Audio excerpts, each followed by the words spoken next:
International social media Patel Prahlad भाई। News network में स्वागत है राजीव जी आपका। हाथ जोड़ के आपको बार बार प्रणाम।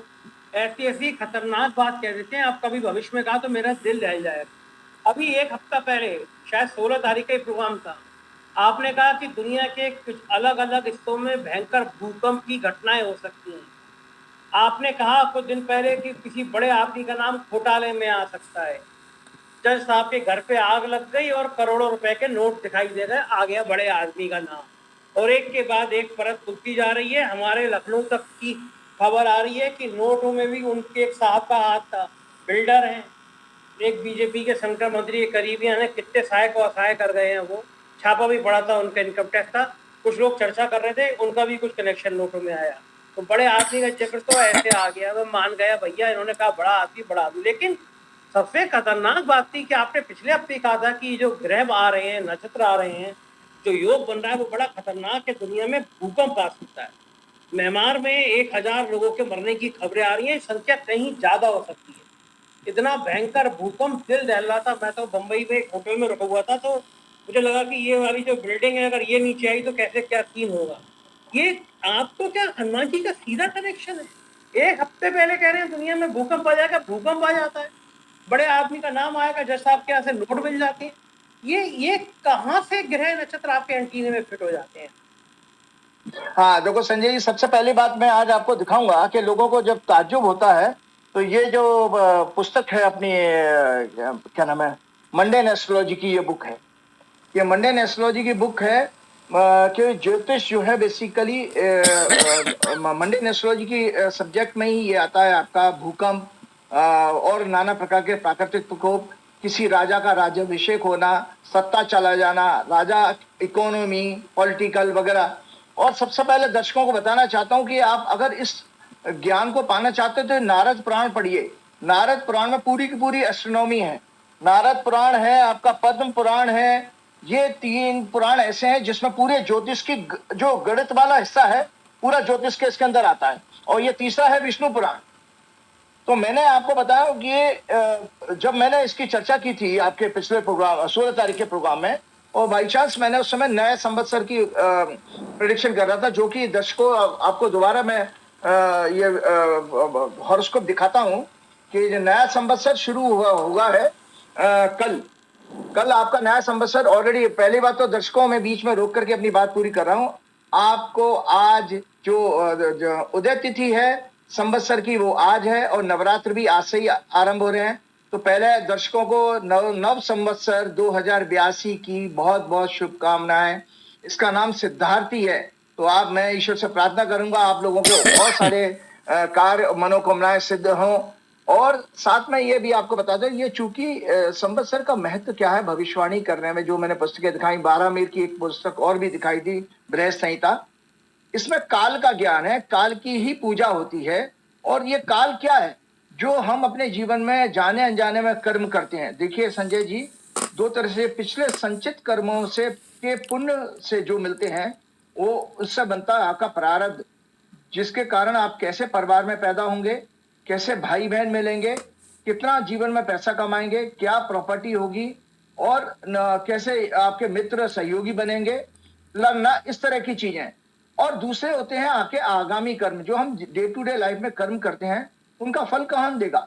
तो उनका फल देने वाले भी आपके ग्रह हैं। हमेशा मैंने आपको एक बृहस्पति संहिता का कोट जो है पढ़ते हुए सुनाया था कि बृहस्पति संहिता कहता है, ग्रहों के अधीन ही यह संपूर्ण संसार है, ग्रहों के अधीन ही सभी श्रेष्ठ मनुष्य होते हैं, काल का ज्ञान भी ग्रहों के अधीन है, और ग्रह ही सभी कर्मों के फल को देने वाले होते हैं। तो इसके नाते जो मैंने संवत्सर आपकी कुंडली आपको दिखाई है। और एक और चीज मैं दर्शकों को आज बताना चाहता हूं, जब ये घटना घटी और लोगों ने मेरे पास कमेंट्स भेजना शुरू किया, तो कुछ 2-4 लोग ऐसे भी होते हैं जो अपने कुतर्क उसमें करते हैं, अरे साहब वो तो भूकंप तो ऐसे छोटे मोटे भूकंप तो प्रतिदिन आते रहते हैं, और क्या नाम है बड़े भूकंप साल भर में आते ही आते हैं, तो ये कौन सी बड़ी बात होगी। तो मैं आपको बता दूं दिशा। तो उन्होंने कहा किसी ज्योतिषी ने दिशा क्यों नहीं बताया। अगर आप वो मैं क्लिपिंग भेजेगा, उसका पोर्शन किसी ने शॉर्ट करके मेरे पास भेजा वीडियो का, जो 16 तारीख का प्रोग्राम है संजय जी, उसको जरूर दिखाइएगा अपने प्रोग्राम में। उसमें बकायदा मैं दिशा बता रहा हूँ। और आपका बता देता दर्शकों जानकारी के लिए, राजा सूर्य है, मंत्री सूर्य है और वर्षेश भी सूर्य है, जिसको लॉर्ड ऑफ क्लाउड्स कहा जाता है। इस साल सूर्य का इतना प्रभाव है, और सूर्य का मतलब है सूर्य अग्नि तत्व का कारक है, तो इसलिए हीट बहुत ज्यादा रहेगी। देयर में भी सीवियर अर्थक्वेक, इसमें सीवियर अर्थक्वेक का आने का भी योग है। देयर में भी severe earthquake and tragedies in hills, specially hills, पहाड़ी इलाकों में, इस और ईस्ट पूर्व दिशा में, उत्तर में और उत्तर पूर्व दिशा में अर्थक्वेक और नेचुरल कैलेमिटीज आने का योग है। साउथ वेस्ट डायरेक्शन भी डिस्टर्ब रहेगी, साउथ वेस्ट डायरेक्शन, जैसे हमारे यहाँ जो महाराष्ट्र है वो साउथ वेस्ट डायरेक्शन में, और वर्ल्ड का साउथ वेस्ट भी। देखिए दर्शकों, हमने आपने Myanmar, Thailand, America, India, Pakistan, चीन, ये मनुष्य ने बनाए हैं। जो वैदिक ज्योतिष के अनुसार पृथ्वी है, ये पूरी की पूरी ग्लोब है। तो उसके अंदर ज्योतिषी क्या करता है, जो हमारे ज्योतिष के ग्रंथों में दिया गया है, दिशा कैसे निकाली जाए कि किस दिशा में, किस डायरेक्शन में घटना घटेगी। तो संजय जी, आपके दर्शकों को आज नॉलेज के लिए बता रहा हूं कि ये आपकी काल पुरुष की कुंडली है। दर्शकों, काल पुरुष की कुंडली का मतलब है भगवान विष्णु की, मतलब एक से लेके 12 राशियां हैं। तो ये कुंडली मेष लगन से शुरू होती है और मीन लगन पे खत्म होती है। तो इस कुंडली को आप देख लें दर्शक, इस कुंडली में लगन से पूरब, चौथे घर से उत्तर, 7वें घर से पश्चिम और 10वें घर से दक्षिण देखा जाता है। तो ये जो घटना घटी है भूकंप की, दर्शकों देख लो कि आपके 12 नंबर राशि आ रही है नॉर्थ साउथ ईस्ट में, दक्षिण पूर्व दिशा। भारत से अगर दिल्ली से देखा जाए, म्यांमार, थाईलैंड, सिंगापुर और क्या नाम है, ऑस्ट्रेलिया, न्यूजीलैंड, ये दक्षिण साउथ ईस्ट डायरेक्शन आती है। तो एग्जैक्टली, और इस समय क्या है साउथ ईस्ट डायरेक्शन में, कन्या और मीन राशि। इस काल पुरुष की कुंडली में मीन राशि में 5 ग्रह हैं संजय जी, और 29 तारीख को कल 10 बजे लगभग 9:41 पर रात को शनि ने भी राशि परिवर्तन कर लिया, मीन राशि में आ गए, और बृहस्पति की कन्या पर दृष्टि है और मंगल की कन्या पर दृष्टि है चौथी। पूरे के पूरे मेरी समझ में, मेरी याददाश्त में 20 साल में, जहां से जब से मेरा ज्योतिष का अध्ययन और मेरा जो लाइफ रही है, कभी भी ऐसा विचित्र योग मैंने नहीं देखा कि ब्रह्मांड के 9 के 9 ग्रह जो है इस एक्सिस में, कन्या और मीन की एक्सिस में जुड़े हुए हैं। तो मीन की जो राशि आई है वो साउथ ईस्ट डायरेक्शन में आ रही थी, और ये जो ग्रहण पड़े हैं, आपका 14 तारीख को चंद्र ग्रहण पड़ा था, और 29 तारीख को कल जो ग्रहण पड़ा सूर्य ग्रहण, वो आपका मीन और कन्या की एक्सिस में पड़ा है। इसीलिए ये दुर्घटना साउथ ईस्ट डायरेक्शन में हुई है। साउथ ईस्ट डायरेक्शन में क्यों हुई, तो मैंने दर्शकों को समझा दिया कि दिशा कैसे निकालते हैं। और कभी कोई प्रोग्राम में मैं आपको कूर्मा चक्र दिखाऊंगा कि हमारे आचार्यों ने, ऋषियों ने क्या किया, पूरी पृथ्वी को 27 नक्षत्रों में डिवाइड किया है। तो एक एक देश को नक्षत्रों के हिसाब से डिफाइन अलग अलग किया जा सकता है। तो ये घटना घटी क्योंकि जो उसका योग इस तरह का था। और मैं आपको ये भी बात बताऊं, मैंने आपके इस प्रोग्राम में कहा भी था कि ये आपका राइटअप था जो उस दिन मैंने 16 तारीख को दिखाया था, दर्शकों को दोबारा लगवाइएगा, जिसमें लिखा है according to classical books the rulers of the countries would be mentally disturb. अगर किसी वर्ष का जो है स्वामी सूर्य होता है, क्योंकि ये जो संवत्सर शुरू हुआ है इसका स्वामी सूर्य है, और मतलब राजा सूर्य है, मंत्री सूर्य है, और वर्ष मतलब क्लाउड का जो स्वामी वो भी सूर्य आ रहा है। तो इस बार जबरदस्त गर्मी पड़ेगी। अभी से ही 40 डिग्री सेंटीग्रेड दिल्ली में टेम्परेचर हो गया है, भयंकर गर्मी पड़ेगी, जिसके कारण सूखा भी पड़ेगा और इकोनॉमी के लिए वो अच्छा नहीं है, फार्मिंग सेक्टर के लिए अच्छा नहीं है। तो इसमें मैं आपको बता रहा हूं कि और ये यहाँ इसमें लिखा हुआ था, देखिए इसमें लिखा है according to classical books the rulers of the thieves prosperity for corrupt and dishonest corporates, politicians, officers, distress to common people, extreme hot year with longer duration, little rain, less harvesting, many cause to distress farming and farmers. This may cause inflation and will disturb the economy, GDP across the world. Egoist leader may fight and may go about destroying each other in war. War is साल में नहीं रुकने वाले हैं, जैसा Donald Trump चाहते थे वैसा कुछ नहीं होने वाला है। और देयर में भी सीवियर अर्थक्वेक, मैंने लिखा है, and tragedy in the hills specially east, north, north east, south east direction, south west direction will also be hostile for all these calamities and suffering. और मैंने एक एग्जांपल दिया था, अगर आपको याद, मैंने कहा था कि 2001 में भी संवत्सर का राजा सूर्य था, और इंटरेस्टिंगली देखिए 2001 में भी भुज में बहुत बड़ा भयंकर भूकंप आया था, उसमें भी सैकड़ों लोग मरे थे और बहुत जबरदस्त बर्बादी हुई थी। भुज वाला गुजरात का भूकंप याद करिए 2001 का।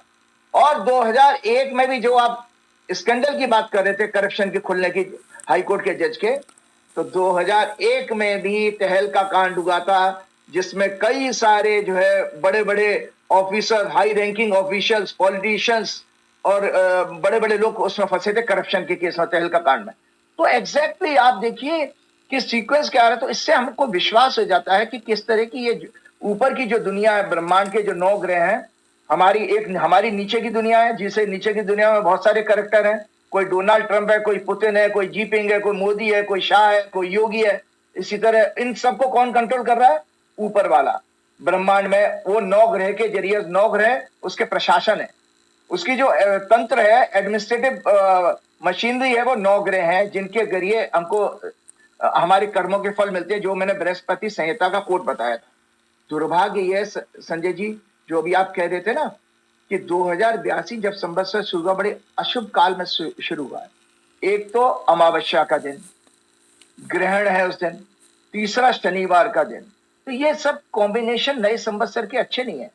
इस संवत्सर में देखिए कई प्रकार के कष्ट आने वाले हैं, जिसको कि मैं पढ़ के बताऊंगा। उस समय मैंने पिछले प्रोग्राम में, क्योंकि मैंने 5 पेज की प्रेडिक्शन बनाई है, जो उसकी मतलब उसकी एनालिसिस की थी, तो मैं 2 पेज आपको शेयर कर पाया। फिर उसमें मैं आपको बताता हूं कि 8वें घर में ये जो है, जो लगन बना, जिस लगन में ये हमारा संवत्सर शुरू हुआ है, ये सिंह लगन है। और सिंह लगन में कन्या राशि में केतु है, 7वें भाव में शनि है, और मीन राशि में सूर्य, चंद्र, वक्री और अस्त बुध है, नीच का भी है, और शुक्र उच्च के है लेकिन वक्री है, राहु है साथ में, 1 2 3 4 5, और जुपिटर आपके 10वें भाव में है, और 11वें भाव में मंगल है, जिसकी चौथी दृष्टि आपकी कन्या राशि पे जा रही है। तो ये ग्रह 8वें घर में आने का एक अलग महत्व है। तो मैं आपको जानकारी के बता दूं, इसमें तो क्या निगेटिविटी आई है, जो कि आने वाले टाइम में और इससे भी ज्यादा खराब समय। अभी तो एक झटका देखा है परमात्मा का आपने। आपको याद बता दो, आपको मैंने अखबार में कल पढ़ा था, जब ये भूकंप की न्यूज आई है संजय जी, बिल्कुल कोविड जैसी सिचुएशन बन गई है। अखबार, न्यूज़पेपर के टाइम्स ऑफ इंडिया के हवाले से बता रहा हूं, लोग होटलों में थे, बिना कपड़ों के भागे हैं, नीचे आ गए हैं, और वहां स्विमिंग पूल था टॉप फ्लोर पे, मल्टी स्टोरी 5 स्टार होटल में। वो स्विमिंग पूल का पानी, इतनी बिल्डिंग गिर गई कि स्विमिंग पूल खाली हो गया, पानी नीचे गिर गया। वो पूरा ऐसे दिखाई दिया जैसे सुनामी आ गई है, और सड़कों पे गाड़ियां खड़ी हो गई, लोग गाड़ियां छोड़ करके पैदल भागे हैं, क्योंकि सड़कें बीच में से क्रैक हो गई हैं। और बहुत जबरदस्त उसमें आने वाले टाइम में उसमें आया था, न्यूज़पेपर में लिखा था कि इस डैमेज को स्टडी करने में कई हफ्ते लग जाएंगे। और उसमें तो उन्होंने ये आशंका जाहिर की कि हजारों की तादाद, 10,000 से भी ज्यादा लोग मर सकते हैं, इतनी बड़ी ट्रेजेडी हुई है। ये सोचिए कि पिछले कई वर्षों का सबसे भयानक भूकंप आया है ये। तो 7.7 रिक्टर स्केल पे इसकी स्ट्रेंथ थी। और मैंने आपको साइंस के एंगल से बताया भी था, देखिए ये मिथ नहीं है। सूर्य, मैंने आपके पिछले उसी प्रोग्राम में बकायदा गुरुत्वाकर्षण का फॉर्मूला दिखाया था, ग्रेविटेशनल फोर्स का, F = G m1m2/r²। इससे हमने बताया था कि किस तरह ग्रहों की एनर्जी हम लोगों को प्रभावित करती है, पृथ्वी को प्रभावित करती है, सारी प्रकृति को कंट्रोल करती है। तो इसी तरह सूर्य चंद्रमा, जब सूर्य चंद्रमा की जो नेचुरल एनर्जी है, वो जब पृथ्वी के अंदर जाके, जो पृथ्वी के अंदर जो उसके अंदर होने वाली रासायनिक क्रियाएं हैं, केमिकल रिएक्शंस होते हैं, टेक्टोनिक प्लेट्स का मूवमेंट होता है, उनको वो बांध के रखती है। ग्रेविटेशनल फोर्स क्या है, आपको बांध के रखता है, अट्रैक्ट करता है। तो जब आपका चंद्र ग्रहण में क्या होता है, आपका पृथ्वी आ जाती है सूर्य और चंद्रमा के प्रकाश के बीच में, तो चंद्र ग्रहण बनता है, वो पूर्णमासिक होगा, कंडीशन मैंने पहले ही बताई थी। और सूर्य ग्रहण में टेक्निकली साइंस के हिसाब से क्या होता है कि सूर्य का जो पृथ्वी पे आने वाला प्रकाश है, वो चंद्रमा से बाधित हो जाता है, ऑब्स्ट्रक्ट करता है चंद्रमा। तो ये आंशिक सूर्य ग्रहण है। तो इसीलिए सूर्य की एनर्जी पृथ्वी पे नहीं आ पा रही है। तो फिर वो केमिकल रिएक्शन डिस्टर्ब होगा। तो जब वो अंदर की प्लेटों में कुछ जो केमिकल रिएक्शंस के डिस्टर्बेंस होने के साथ एनर्जी जो जनरेट होती है वो भूकंप का कारण बनती है। ये भूकंप का कारण है। और इंटरेस्टिंगली आप बताऊं, क्योंकि मैंने तो प्रोग्राम किया था 2019 के 26 दिसंबर का, मैं डेट बता रहा हूं, एबीपी न्यूज पे मैं था। लोग साइंटिस्ट में, मेरा तो कंपटीशन साइंटिस्टों से होता था, क्योंकि लोग चैनल के एंकर्स को पता था कि मेरी बैकग्राउंड इंजीनियरिंग की है, तो वो हमेशा मुझे जरूर बुलाते थे। वो मैंने वहां से उनसे एक एक हाथ किया। मैंने उनसे कहा कि भैया आपने जो पुस्तकें मैं दिखा रहा हूं, मैंने नारद पुराण दिखाई, विष्णु पुराण दिखाई, बृहद संहिता दिखाई, ये आपने पढ़ी है क्या? तो उन्होंने कहा नहीं पढ़ी है। तो मैंने कहा जब आपने पढ़ी नहीं है तो आप उसको क्रिटिसाइज कैसे कर सकते हो, जबकि आपने जो साइंस पढ़ी है उसको मैं पहले पढ़ के आया हूं। पहले मैं इंजीनियर था, उसके बाद मैं इधर आया हूं, तो मेरे पास तो दोनों नॉलेज है। तो मैंने उनको बताया कि भाई इस तरह से आप किसी को जब तक आप पढ़ेंगे नहीं तो क्रिटिसाइज नहीं कर सकते। और साथ में मैंने उनको जानकारी दी कि रशिया के एक साइंटिस्टों का, ऑडियंस आप सुनिए, रशिया के एक साइंटिस्ट ने इंडिया आकर के करीब करीब इतिहास के 100 भूकंपों को स्टडी किया था, 100 इक्लिप्स को, भूकंप अर्थक्वेक्स को। तो उसने एक अपनी रिपोर्ट में पाया कि 95% से ज्यादा इक्लिप्स जो है सूर्य ग्रहण और चंद्र ग्रहण के आसपास आए थे। और सूर्य ग्रहण और चंद्र ग्रहण क्या है? एक खगोलीय घटना के साथ साथ ज्योतिषीय गणना भी है। भाई खगोल जो शब्द आता है उसको ज्योतिष का जो मैथमेटिकल पोर्शन है उसको खगोल शास्त्र कहते हैं। तो खगोलीय घटना ज्योतिषीय गणना है। तो वो आपकी ज्योतिष को, वैदिक ज्योतिष को अध्ययन करने आया था और उसने देखा। और आज आपके सामने मैं, मेरे जैसा साधारण व्यक्ति, जबकि मैं कोई विद्वान नहीं हूं, मैं तो आज की डेट में भी स्टूडेंट हूं, अभी भी 20 साल के बच्चे की तरह नोट्स बना के आप लोगों को दिखाता हूं, शेयर करता हूं कि मैंने 16 तारीख को इसी गणना के आधार पर कहा था कि भैया कोई सीवियर भूकंप आ रहा है और घर आपके सामने है। मैं कोई चमत्कारी बाबा धीरेन्द्र शास्त्री की तरह बाबा नहीं हूं। मैं कोई वो क्या नाम है आपके जो क्या नाम है नाना प्रकार के जादू करने वाला कोई ढोंगी संत भी नहीं हूं। तो मैं तो सीधा साधा एक गणित का विद्यार्थी हूं। मुझे बहुत मजा आता है, आनंद आता है गणना करने में। आपको याद होगा कि मैंने किस तरह से ऐसी खेल खेल में कहा कि मैंने कहा जी अभी मौनी अमावस्या आ रही है, कुंभ में कोई बहुत भयंकर ट्रेजेडी होगी, और आप देखो हो गई ट्रेजेडी। तो ये देखिए गणना के आधार पर कहा था कि अमावस्या हमेशा मन को दुख देने वाली कोई घटना का संकेत देती है। अमावस्या में क्या है ना, चंद्रमा हमारे मन का कारक है, वो अपनी आभा, अपनी स्ट्रेंथ खो देता है और इमोशंस का कारण है। दुख का कारण बनेगी अमावस्या, और वो हुआ। उसमें भी शनिचर और जुड़ गया। एक मजे की बात और सुनाता हूँ संजय जी आपके प्रोग्राम में। एक बार मैं एक शनिदेव मंदिर में था, तो वहां लाइन में जब मैं लगा हुआ था तो मेरे आगे एक जो है किसी ने क्या नाम है जो पूजा की सामग्री होती है ना, जब थाली लीजिए, कभी शनिदेव मंदिर में आप गए हो या दर्शक तो जाते हैं तो देखेंगे एक थाली मिलती है, उसमें काले तेल, काला कपड़ा, लोहे की कील भी डाल देंगे, सरसों का तेल डाल देंगे। तो वो ऐसा करके शनि पे हर आदमी चढ़ाया जा रहा था, मतलब वो शनिदेव की मूर्ति पर उड़ेल देता था।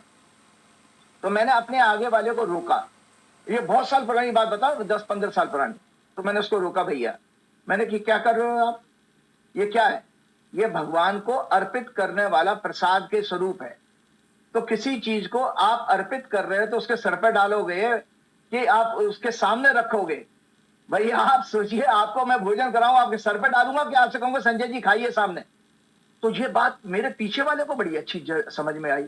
मैं आगे वाले को समझा रहा हूं तो पीछे वाला मेरे से कहता है, सर मैं जाति का मुसलमान हूं। वो मुसलमान था और मंदिर में लाइन में लगा हुआ था।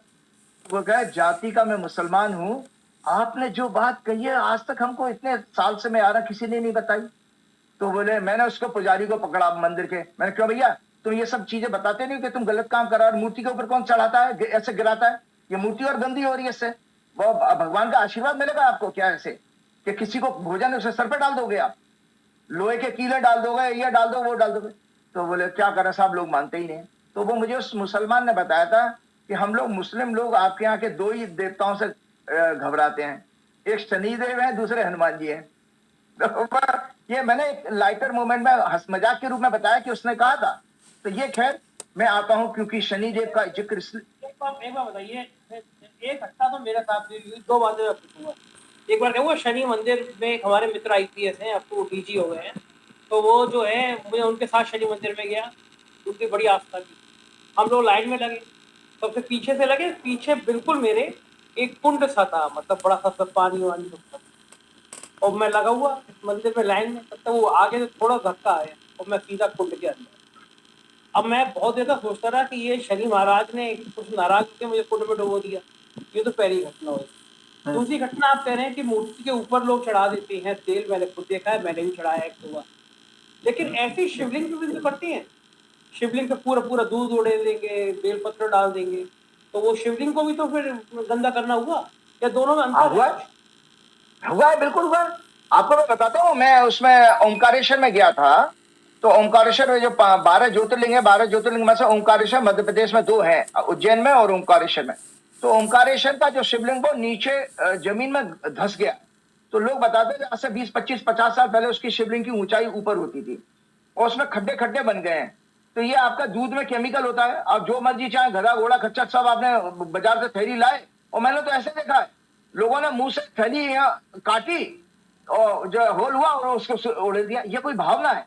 देखिए, कहीं शास्त्रों में नहीं लिखा। शिवलिंग की आराधना, शिवलिंग के पास समीप बैठ करके मानसिक जाप को महत्व बताया गया है। अगर आप दूध का दान करना चाहते हैं तो गरीब लोग जो आसपास मंदिर के, उनको दूध पिलाइए। वो दान आपका सार्थक दान है। शिवलिंग के ऊपर डालना ये जल, ये सब जो है अनर्थ है और अधर्म के रूप में है, पाखंड है ये। इससे ना भगवान भोलेनाथ कभी प्रसन्न होंगे, ना हुए ना होंगे, आगे भी ऐसे ही चलता रहेगा। तो ये गलत प्रथा है जिसको करेक्ट नहीं किया जाता, क्योंकि पुजारी अपने बिजी हैं, जो मर्जी चाहे। देखिए, भगवान को मुझे मुझे बात बताइए, मैंने तो देखा एक महामंडलेश्वर है, वो जो अंबानी को डुबकी लगवा रहे थे और जो अमित शाह को डुबकी लगवा रहे थे, कुछ महिलाओं को, मॉडल को अपने रथ में बैठे घुमा रहे थे कैलाश में।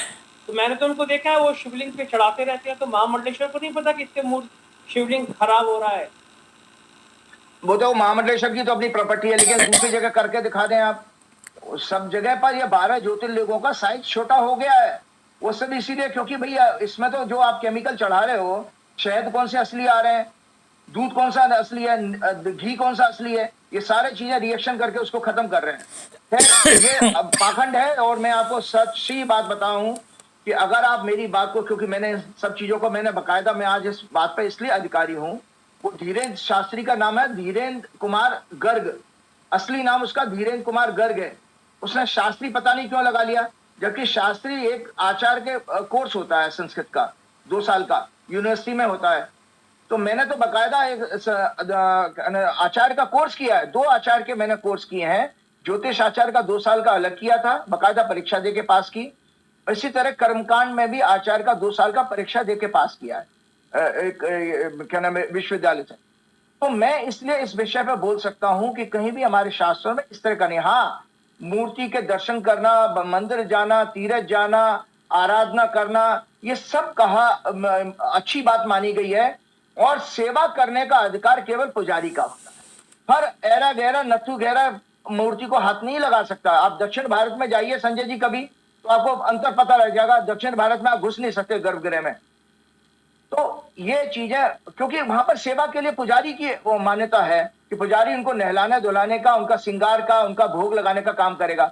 लेकिन हमारे हम जीवन में, सार्वजनिक जीवन में क्या देखते हैं, पूरी की पूरी जनता लगी पड़ी है। शिवरात्रि अब जैसे नवरात्रे शुरू हो रहे हैं आज से, तो आप देखो देवी के मंदिरों में जो मर्जी चाहे मूर्ति में उसको छूना चाहता, टच करना चाहता, इससे कभी भगवान नहीं प्रसन्न होते। खैर, मैं अपने विषय पर आता हूं।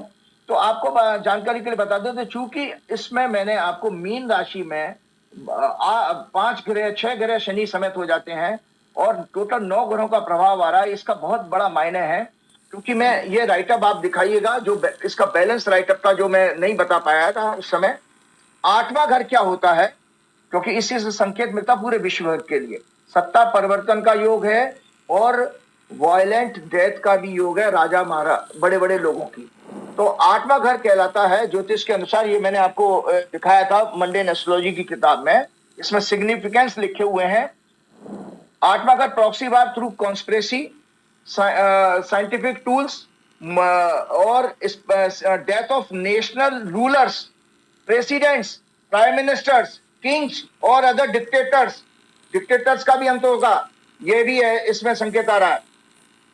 डिस्ट्रक्शन ऑफ द स्टेट, राज का खत्म हो जाना। जैसे अभी आप देखो नेपाल में भी विद्रोह शुरू हो गया है और चाइना उसमें इंटरफियर कर रहा है। बांग्लादेश के पीएम आपके चाइना के पास जा रहे हैं। भारत का दुर्भाग्य यह है, देखिए श्रीलंका, नेपाल, बांग्लादेश, पाकिस्तान सभी चाइना के कब्जे में है, चाइना के हिसाब से चल रहे हैं। भारत के आसपास हम कितने खतरे में हैं, क्योंकि आगे विषय पर आऊंगा उसमें बताते हो। Destruction of the state, setback to cabinet, death of important ministers, scientific organization, legacies, unpredictable governance, minerals, oil and gas discoveries, death rate, hidden corruption, deals or condition of the cabinet is seen from the first house and cabinet as a whole from 10th house. और चंद्रमा क्या है? चंद्रमा signified in general common man, welfare of the nation, a whole, matters of public interest and public opinions, business, agriculture, liquids, water, milk, groceries, fishing industry, navigation, pulse, water transport. और अगर चंद्रमा पीड़ित हो तो क्या लिखा? afflicted, moon is heavily afflicted in the horoscope of नया संवत्सर। इसमें नया संवत्सर में आपका चंद्रमा भयंकर पीड़ित है, जिसका क्या संकेत मिलता है? Indicates important changes are going to take place across the world which may disastrous for the country and major calamities like war, earthquakes, epidemics and disease। इस साल फिर कोई भयंकर बड़ी बीमारी और एपिडेमिक का भी योग है। मैं आपको बात बता रहा हूं, 26 दिसंबर 2019 को भी मैंने ग्रहण के उस प्रोग्राम में जिसकी मैं चर्चा कर रहा था, मैंने ये प्रेडिक्ट किया था। 4-4.5 घंटे का सूर्य ग्रहण था उस दिन भी। मैंने कहा था विश्व में कोई ऐसी घटना घटने वाली है। देखिए पहले पूर्व काल में इस तरह की सांकेतिक भविष्यवाणी करते थे ज्योतिषी। उस दौरान बृहस्पति और केतु इकट्ठे थे। बृहस्पति हमारे ब्रह्मांड के प्राण का कारक है और केतु होता है वायरस। तो जो वायरस डेवलप हुआ था कोविड-19 के नाम से, वो उसने हमारे कहां पर अटैक किया था? आपके श्वास तंत्र पर। आपका लोगों की डेथ सांस बंद होने से ऑक्सीजन की कमी से ही तो हो रही थी। और उससे 100 साल पहले भी एक घटना घटी थी, जब आपका बड़ी एक 1900 समथिंग में, 1917 में समथिंग, तो उस समय भी बृहस्पति और केतु घटे थे। वो मैं उसको हवाला दे रहा था कि मैंने कोई बड़ी घटना घट सकती है जिसके कारण विश्व की सभी देशों की अर्थव्यवस्था हिल जाएगी। अब इससे ज्यादा ग्रेट प्रेडिक्शन क्या हो सकती है? और हुआ 3-4 महीने के बाद आपका कोविड का लॉक लग गया। तो मैं दर्शकों को बता रहा हूं, लगभग उसी तरह का ये खतरनाक साल शुरू हो चुका है। खतरनाक साल, ये भयंकर संजय जी, क्योंकि किसी कुंडली को अगर देखा, मैं अगर किसी व्यक्ति की कुंडली होती तो मैं आपको बताता हूं, मैं उसको बालारिस्ट कहते हैं। जो बच्चे जन्म होते ही मर जाते हैं, या 10 साल के मर जाए, 5 साल के मर जाए, 6 साल के मर जाए, अल्पायु में जिनकी मृत्यु होती है, उनको हम बालारिस्ट का योग कहते हैं। तो इस कुंडली में बालारिस्ट आ रहा है। इसका अर्थ यह है कि इस और लग्ने सूर्य इसमें फंसे हुए हैं। इसका अर्थ यह है कि यहाँ पर इस साल राजाओं के लिए भयंकर कष्ट है और बहुत अच्छी नहीं है ये कंडीशन। इस दौरान नाना प्रकार के कष्ट आएंगे। तो 8वें घर के मैंने आपको बताई है। इस संवत्सर में 3रे घर का स्वामी, 10वें घर का स्वामी शुक्र, significator of trade and commerce, intellectual calibre of the country, communication, treaties, written documents, computer programmers, use of AI, TV industry, anchors, journalist, print media, transport, vehicles, entertainment, media as a whole, written and spoken words, Mercury represents weather। ये भी नीच का है। इस तरह इन लोगों के लिए भी खतरनाक है। आप देख नहीं रहे कॉमेडियन ने क्या कह दिया, उसके ऊपर क्या बवाल आपने देश में मचा कर रखा हुआ है, उसके ऊपर भी हम आ गए। शुक्र इस संवत्सर की हॉरोस्कोप में यदि वो मुझे बात समझ में नहीं आई कि समय रैना का शो था, उसमें कह दिया, मैंने एनडीटीवी की बहस में भी ये बात कही कि जो बच्चे सामने बैठे थे वो तो मेरे या आपके उम्र के बच्चों के ऐसे ही होंगे, वो सब खुश थे। दूसरी बात कि उन लोगों ने माफी मांगी। मैं मिला था समय रहना था, बहुत उत्साही, बहुत नौजवान, बड़ा हंसमुख लड़का है। गलती हुई, वो उसने मुझसे कहा कि सर कोई इंटेंशन नहीं थी, मजाक का था। और फिर हम लोगों ने माफी मांगी। हमको लगा कि मजाक, इस पे भी मजाक नहीं होनी चाहिए। लेकिन जो देश आशाराम को आज फिर जमानत के बाद जमानत मिली है, राम रहीम, रेपिस्ट, हत्यारा, चुनाव के वक्त उसको जमानत मिल जाती है, नित्यानंद, चिन्मयानंद, तमाम संत हैं जो संतों के वेश में इस तरह का कुकर्म करते हैं। समाज और देश उनके लिए खड़ा नहीं होता। इन 3 नौजवानों ने बोल दिया, माफी भी मांगी, क्या मजाक कर रहे थे। और हमें शायद माता पिता मजाक नहीं करनी चाहिए थी, हम छोटी उम्र के 26-27 साल के हैं। देखिए देश इन कुकर्मी महात्माओं के लिए खड़ा नहीं होता कि ये कुकर्मी है, ये गेरुए वस्त्र पहन के ये इतना गंदा काम करते हैं। नौजवानों ने कह दिया तो उसके लिए देश खड़ा हो। कुणाल कामरा ने एक व्यंग कर दिया तो उसके लिए आफत आ गई। ये जो संकीर्ण सोच हो रही है कि ये भी शास्त्रों में बताई गई है कि ऐसा समय आएगा जब राजा और राजा के दरबारी, राजा के भक्त एंकर और एंकरनियां ये सब पागल हो जाएंगे, इनको बर्दाश्त ही नहीं होगा कोई व्यंग, कोई मजाक। क्या कोई ऐसा भी समय इस ग्रह नक्षत्र में दिख रहा है आपको? जी बिल्कुल बिल्कुल बिल्कुल दिख रहा है, क्योंकि अभी आपको दिखा रहा हूं ये जो बीजेपी की हॉरोस्कोप है, मैंने आपको पहले ही बताया था, तीसरा घर जो होता है हमारा बेसिकली कम्युनिकेशन का, सूचना तंत्र का होता है। और जो आपको बताऊं, दर्शकों आपकी जानकारी बताऊं, कॉमेडियंस भी बुध से देखे जाते हैं, पत्रकार भी बुध से देखे जाते। मरकरी जो signify comedians, journalist and communication skill हमारी मरकरी से आती है। तो बीजेपी की कुंडली में मरकरी जो है 9वें घर में पीड़ित है सारे पाप ग्रहों से। तो इसलिए बीजेपी की हॉरोस्कोप में खुद तो अपना झूठ का प्रोपेगेंडा चलाएंगे, नैरेटिव बार बार चेंज करेंगे। मैं आपको बता रहा हूँ, इसमें सुप्रीम कोर्ट ने बहुत अच्छा एक जजमेंट दिया है, उसको मैं आपको जल्दी से पढ़ के बताता हूँ। पहले तो मैंने आपको कहा कि देखिए इंडिपेंडेंट इंडिया में जो पहले क्या नाम है, भारत में अभी 80 जज के यहाँ जो कैश कांड हुआ उसमें कई प्रोमिनेंट लोगों के स्कैंडल्स के एक्सपोज होने का योग है। ये भारत की कुंडली से मैं बता रहा हूँ, ये भारत की कुंडली देख लीजिएगा, ये भारत की कुंडली है। और भारत की कुंडली में मीन राशि जो है 11वें भाव में आ रही है, और 11वां भाव होता है नए कानून का होता है। एक इंपॉर्टेंट हॉरोस्कोप और मैं आपके सामने चर्चा करना चाह रहा था, वो है सुप्रीम कोर्ट की। सुप्रीम कोर्ट की जो स्थापना हुई है वो जो है अगले प्रोग्राम में मैं करूंगा। तो अभी हाल ही में सुप्रीम कोर्ट के जज के कैश कांड में कई प्रोमिनेंट लोगों के स्कैंडल्स के एक्सपोज होने का योग है। इसमें politician, corporates and high profile लोगों का जुडिशरी के साथ एक बड़ा नेक्सस एक्सपोज होने वाला है, क्योंकि 8वां घर जो है गूढ़ चीजों को, और इसमें 10वें शुक्र मौजूद है, निकाल करके लेके आएगा। तो जो सत्ता के लिए हम कह रहे थे ना नाना प्रकार के कष्ट हैं, आप देख रहे हैं कि बड़े वकील, जज और कॉर्पोरेट बड़े बड़े लोगों के हर केस सुप्रीम कोर्ट में सुन लिए जाते हैं, उनको जजमेंट, उनको फेवर मिल जाए, उनको रिलीफ मिल जाती है। तो ये नेक्सस इसमें एक्सपोज होगा, क्योंकि ये जो शनि और ये शनि समेत जो 9 ग्रह प्रभाव में आ रहे हैं कन्या मीन की राशि में, ये इस तरह का बहुत बड़ा अत्यंत खुलासा करने वाले हैं। और ये सब कॉन्स्टिट्यूशन कोर्ट, सुप्रीम कोर्ट और हाई कोर्ट के लिए अत्यंत अशुभ समय है।